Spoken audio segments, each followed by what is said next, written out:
mesdames et messieurs, ladies and gentlemen, set to make her ring walk, faisant son entrée vers le ring. Elle est invaincue, elle a un jab d'enfer et une vraie passion pour la boxe féminine.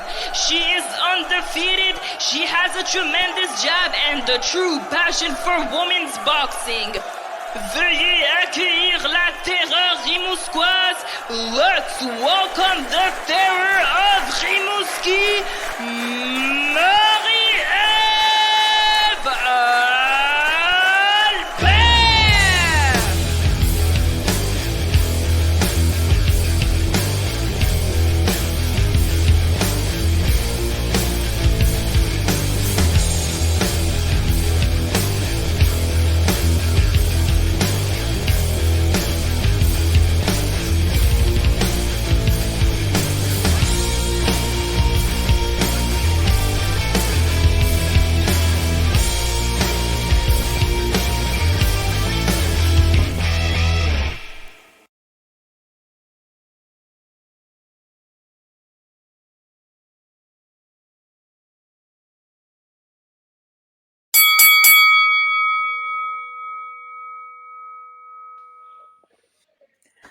Amanda, how are you?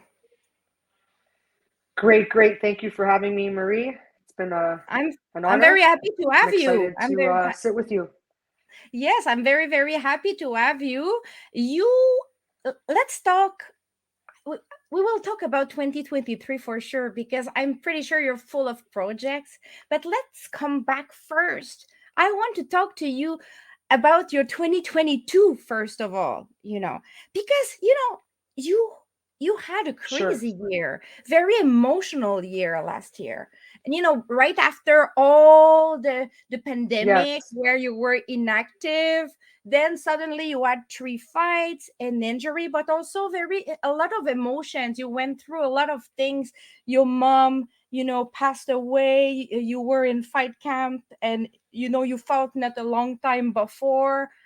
How was this 2022? And if we have to just see, to summarize it, well, what would you tell me about it? I would call 2022 a year of adversity in so many ways, outside the ring and inside the ring. It started off, my mom was last leg, her last 4 months, and I started off with a title fight in March, Canadian title fight. And I lost my mom 2 weeks after. So I was in training camp while I was caring for her. And, a lot of people that tune in and listen to these podcasts are probably saying, oh, not this story again. But then there's some people that haven't met me and haven't heard my story. My mom was battling breast cancer for 8 years. She was blessed with an 8-year-long journey. Very, very grateful for that. It was an 8-year-long journey, a struggling one. And she went into remission for, just short of 2 years. And in 2017, she was re-diagnosed again. And she was doing chemotherapy from 2017 to January of 2022. So 5 years straight of chemo. And what happens is your body gets used to the medicine that they give you. And when it gets used to it, it no longer works anymore. So she was fortunate enough to have 5 cocktails, 5 treatments that prolonged her life. It wasn't the most lavish life, but the fact that she was here with us, she got to see her grandson grow up. She got to see me on my boxing journey. She got to enjoy, the simple things of life, and she was content with that. And then towards the final cocktail, which was cocktail 5, in September she started. In December we found out it was no longer working, and then she stopped chemo in January. And then we lost, you finally hung up the gloves, if you want to relate it to boxing, March 31st. So I had my title fight March 13th of 2022. So, that for me, that experience, winning the title, it forever is a huge mark in my visualization. A lot of fighters use visualization, and I'm going to use, that day, me bringing the belt home to my mom, I'm going to use that visualization in my boxing journey for the rest of my life, because I'm not sure if people watching are familiar. There's, four, world titles, 4 different associations, 4 to 5, four, very recognized world titles in the professional boxing scene. That's my journey to embark on. Starting in 2023, I started with the Canadian title, but I want to go internationally and win the WBA, WBC, IBO, IBF. So me bringing the belt home to my mom, I will forever use that to visualize me bringing the belt home from here on in, whatever belt it may be, whatever association it's with, whatever the initials stand for and what it represents. I was having this conversation with another fighter a couple days ago. The belt is a material item. It's a material item True. to symbolize, that you've won. So when we're going in there to fight, yes, we want to be ranked #1 in the world in that association. And that's what it means, to be the best of the best. You lifting the belt up, that's just something to hold, something to symbolize, to everyone that you won, that you're bringing it home. I mean, and it's great, put it on your shoulder, put it around your waist, but it's just a symbolic meaning, a representation that you've won. And for me, I won the Canadian title in March. I brought it home to my mom. I put, a huge smile on her face, and I got to have myself feel like what it means to bring that home to her, and then for me to carry this visualization going forward from here on in. So it was bittersweet for sure. Bittersweet, but like you decided to continue your journey no matter what, because that, you've been boxing for quite a long time and your mom was proud of it. So even when she passed away, you decided to continue your journey. You fought 2 other times. You broke your hand, or you injured your hand Yeah, at a so certain point. my drive for 2022, bringing that belt home to my mom before she passed, that was one drive. Another big incentive for me for that year was to, the slogan that I used is that I wanted to make sure that I had a life even after my mother's death, because for me, my mom was my everything. So I wanted to continue living, even though, a part of me had died. And how I live fully is through boxing. So my biggest slogan was, let me continue living while she died. And I was able to do it with 2 other fights. The second fight, I went in, it was different. It was a new me, and I wasn't used to it. I've never had the ability to put myself first. Training camp, training regimen, nutrition, food, rest. It was always make sure my mom was okay, she was taken care of. That made me feel good about, giving back to her. And then I went on with my day. So training for that fight in July was just a different dynamic. I woke up and I watched other athletes, and I knew eventually I would be there. I would be, boxing is my job, my focus, 150%. All of my energy will go into my fight. I will get that opportunity. This is just a little point in my life that I have to get through. And so my mom passed, and I go, here it was, now I can put myself first.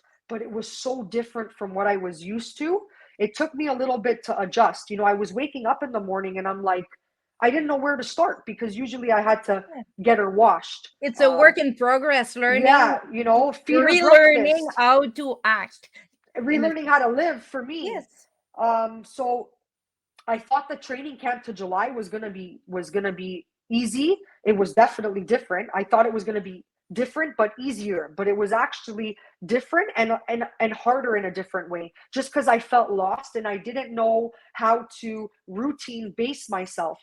When you have a lot of tasks to accomplish throughout the day, you have to be so structured and routine based. If you're not going to get through all the tasks that you have laid out. I have a type A personality, OCD type A personality, very structured, very disciplined. And so when my mom passed, I had to kind of reorganize how to structure myself. So I go into this fight in July, and I knew it was going to be a tough one. The girl had a lot more professional fights than I did. And I never really let that get to my head, because at the end of the day, all my amateur fights aren't on my professional record, right?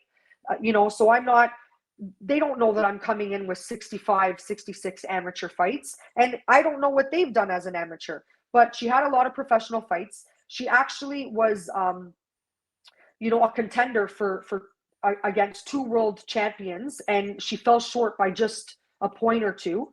So I knew I had, a tough fight. She was Mexican, okay, and the female fights, not to disregard or downplay the males, but the female Mexican fighters that come from Mexico are a lot different, lot different than the male fighters that come from Mexico. I agree.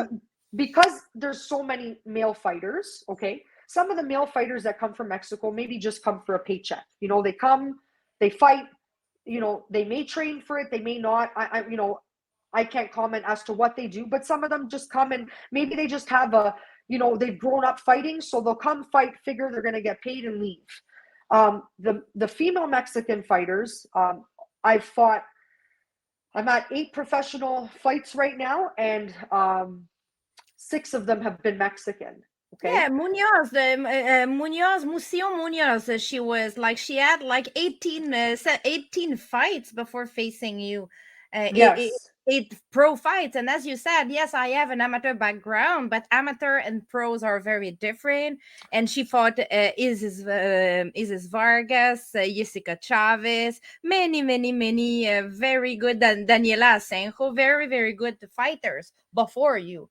Yes, So, yes. yes, she was experienced. Yeah, so I knew I was gonna, have a tough fight, So I went in there, I trained. Every time I go into the fight, it doesn't matter, where they're ranked in the world, who they fought prior to me. I go in there thinking it's a world title fight and that they're doing more every day than I am in the gym. So it doesn't matter what title's on it, what it represents. I go in there like it's my last, and I'm facing the best in the world. So I trained hard for the fight.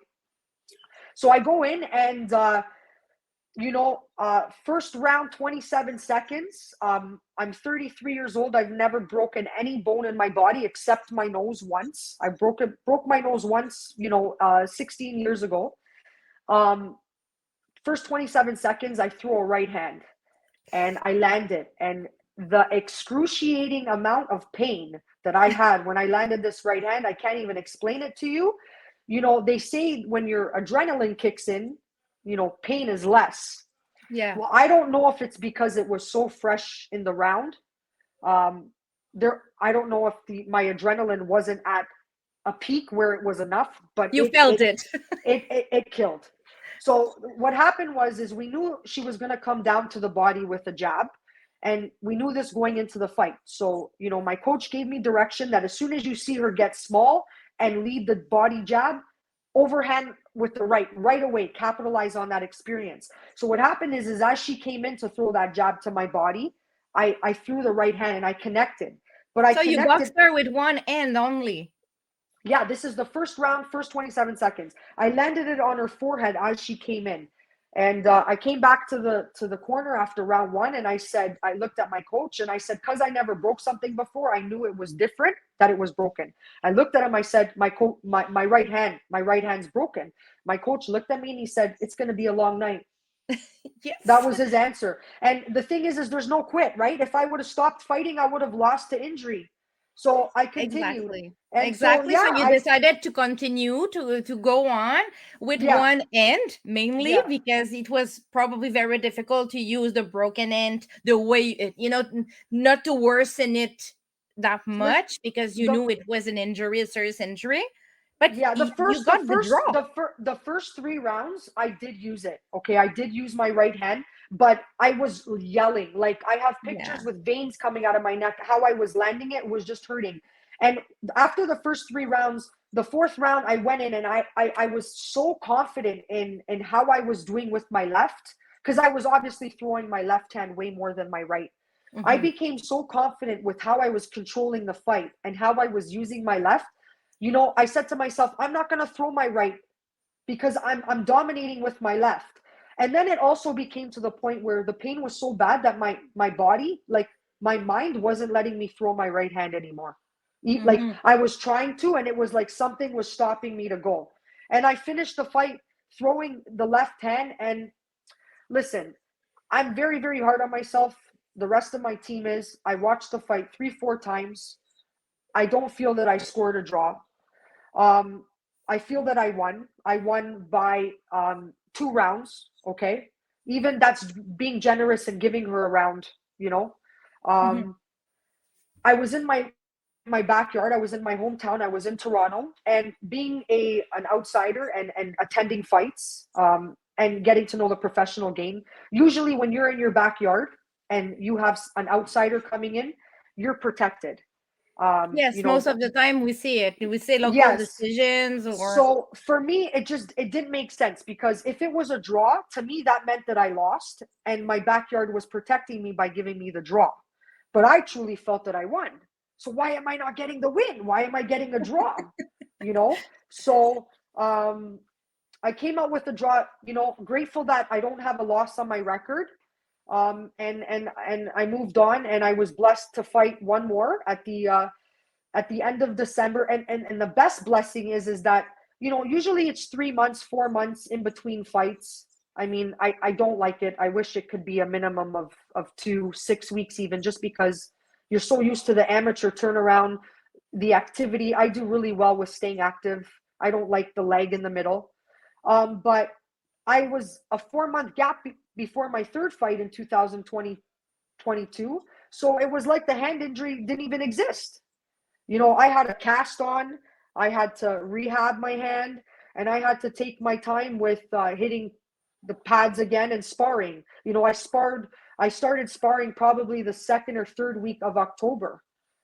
is it Um, easy for you to find sparring partners because you're not very heavy? I mean, physically, we consider like categories under featherweight, lighter categories, and it's more difficult sometimes to find good sparring.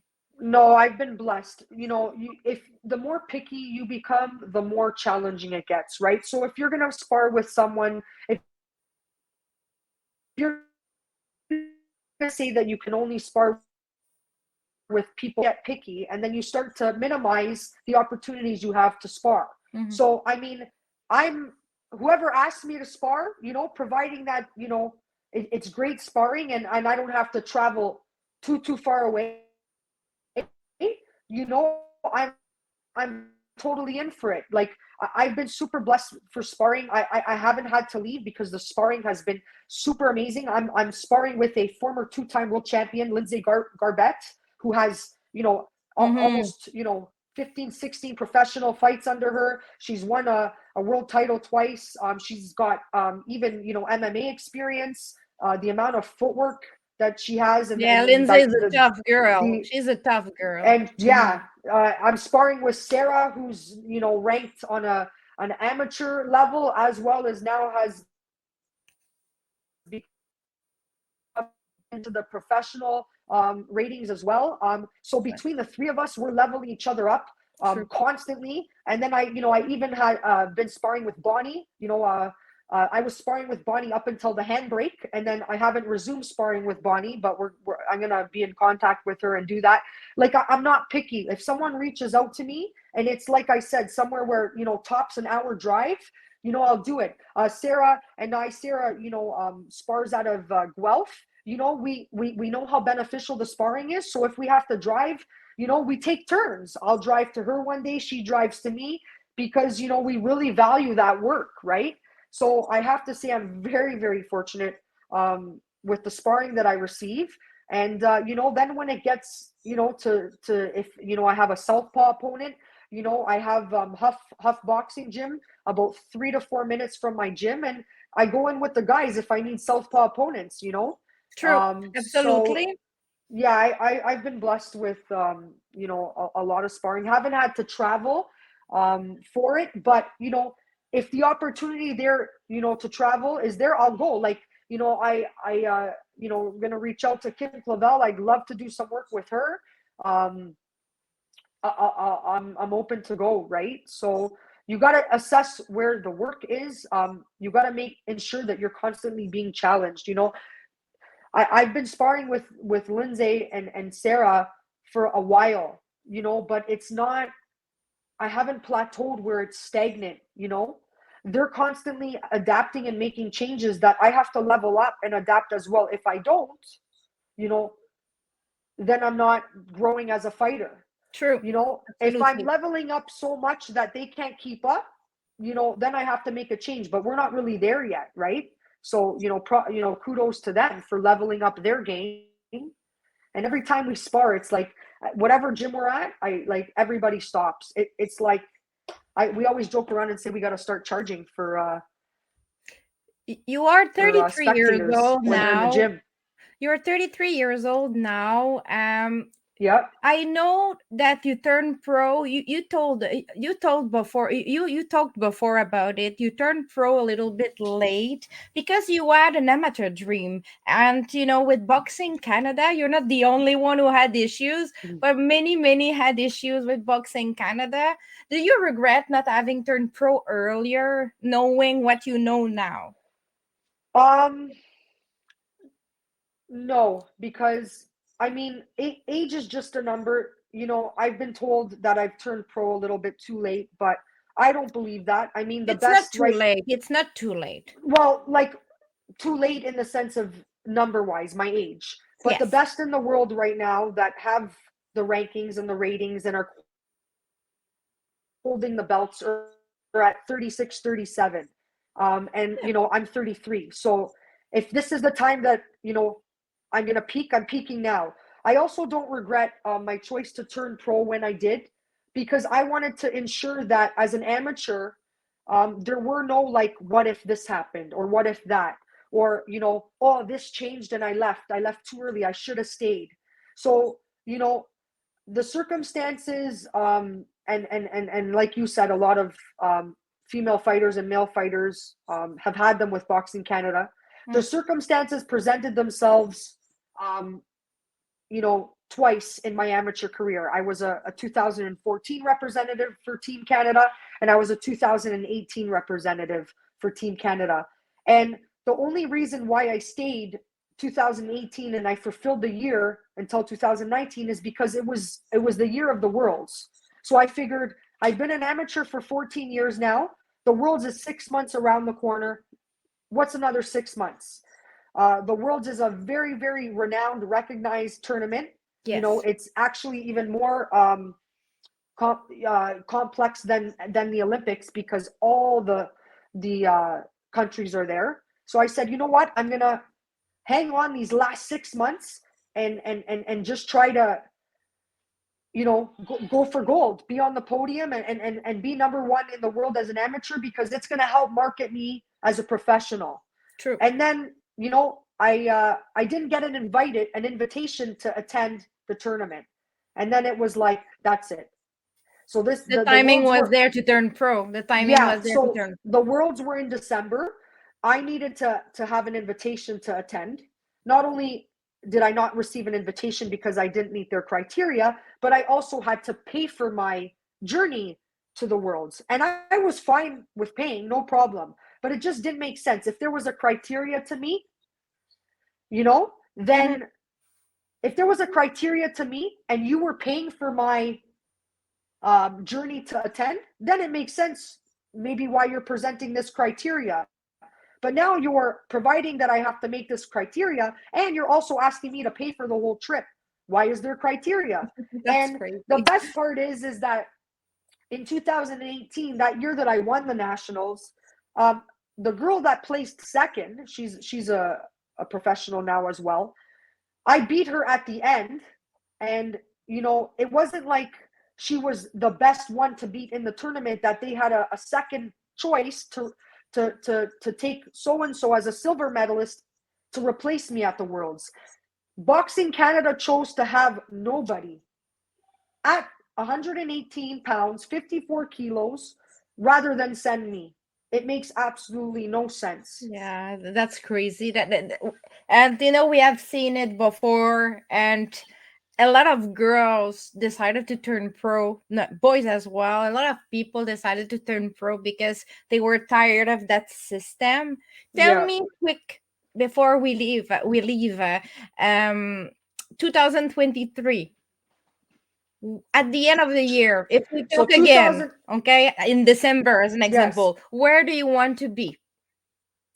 So I want to have a recognized world title on my shoulders. IBF or IBO is what we're looking to proceed with first, and then that will rate me in the rankings for hopefully a WBC WBC silver belt in line to go for the WBC belt for 2024. So IBO or IBF is on my radar. I'm actually just in talks with closing up an opportunity to actually be fighting in Montreal at uh, Place de Belle, is if that's what it's called, Yes, in March. The date is not confirmed yet. it would be on the other of the Jean Pascal undercard probably. Absolutely, yes. So we're just getting an opponent secured for that, and I think the date is going to be confirmed for sure. Just because I'm not sure if you guys are aware, Pascal fell sick, so they're just Yeah. making sure he gets clearance to begin training. And I'm looking forward to fighting in Montreal. I have a lot of Montreal and Quebec fans. Actually, I have more Quebec and Montreal fans than my fellow Ontarians. It's Oh, so that's not funny. good. I Ontarians, used they to need to wake up. I used to always fight the Quebecers. First when I used to go to the nationals, I used to fight a representative from Montreal or Quebec first, and I always used to have the Montreal or the Quebec fighter on my side. So I used to have both of them. The other girl never had to fight. They used to get East or West Coast. I would always have Quebec or Montreal. So I faced them through my 14-year, 15-year amateur career so many times first that we all became friends. So in 2018 it was hilarious. I was against a West Coast Canadian, and Melissa Guametti, who's been a renowned amateur fighter. I faced her first, and I won and carried on in the tournament. When I came out of the ring after I won the 2018 nationals, I had Team Quebec, Team Montreal, all of them huddling over me, cheering on like I was part of them. And I was so like overwhelmed with emotion because that just goes to show you what this sport does for us. We're competitors in the ring, but when we come out of the ring, we've been around each other so much through so much adversity. We all know It's what it it's takes to business. get We there. say it's business, right? So Yeah, in the yeah, ring it's business and outside it's something else. and then you gain respect for these females at that elite level that that are there and competing and winning, losing. You build a rapport, and it doesn't matter if you're from Team Ontario or No. Team Quebec. You cheer for who you like as a person, as a fighter. And yeah, that being said, I have a great relationship with all of them, and hopefully that continues into our sparring. We can work together to build each other up, to level each other up, whether we're professional now, as long, even if we're going to be future competitors, cross that bridge when we get there, level each other up so that people keep tuning into female boxing, keep watching us. We keep building a crowd, a great positive liking to what we do, because we do it greatly, we do it better than the males do. And having that support system and that relationship amongst us. I wish you an amazing 2023 Thank you, with thank you. fulfilling all your goals and wishes. And I may see you in March then in Montreal. Maybe if this fight That, happens, I'll be there. that'll be great, Mary. Thank you so much, and I look forward to fighting there and seeing you, and being on your show with at the end of the year with a, You a come back conquering and a you conquering come back and we will chat about now all the big belts you're gonna get in the yeah, following year, a, right? a conquering story, and hopefully a little easier one outside the ring. Exactly, exactly. So have a nice evening. Thank you very much. Thanks again, and take care. Be well. See you soon.